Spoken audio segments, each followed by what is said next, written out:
Now to Victoria Howard, a royal expert and commentator, founder of the Crown Chronicles. What do you make of all of those details you've just heard there, Victoria?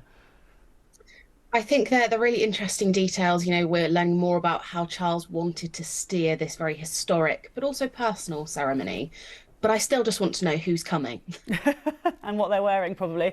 Um, Exactly. well, let's talk about some of the things that were mentioned there. There's going to be a shorter journey than there was before, but also they've been trying to make this coach a bit more comfy. Tell us about that.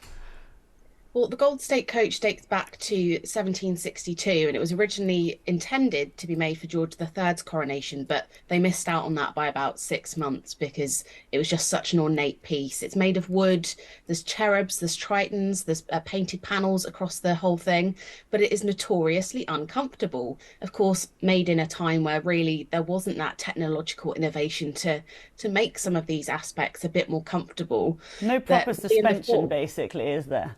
Exactly. William IV, who was a naval officer himself, compared it to being tossed around in the waves at sea.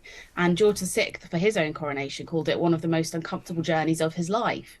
So I can only imagine that Charles and Camilla are quite relieved that they have the option to use another carriage for at least part of that journey. Well, and they're quite a lot older, aren't they, than at the time of the Queen's coronation. There's mention there also of an ivory rod being used, and I wonder whether there's some speculation people are talking about Prince William and how he might feel about that, given all of the campaigning he's done around the ivory issue.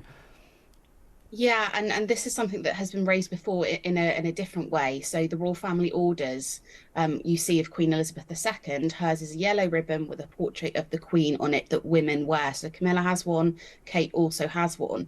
They traditionally are made of ivory as well, but it's believed that Kate's was not made of ivory, of course, because it was a new piece. There was no need for it.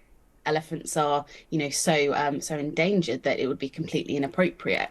However, I think when it comes to something like the crown jewels, there is a different balance here because they are so old.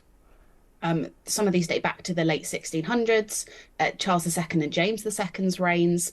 So it is a different time, and it's not like they're going to be recreated. So I think that is one that could possibly be something that continues as tradition for the royal family in future. We saw the royals arriving yesterday in Windsor, didn't we, for the Easter Sunday service. And I saw Prince Andrew walking directly behind King Charles and Camilla. That give you some sort of idea of the prominent role that he might play in the coronation? No, I don't think so. Yesterday's service was very much a family service. It just so happens that they let some photographers in to greet them because they know there is public interest in attending that service. So I do not think Andrew is going to have a prominent role at all. He's going to be there solely because he is the king's brother and not because he is Duke of York, for example. So I wouldn't worry too much about that. OK.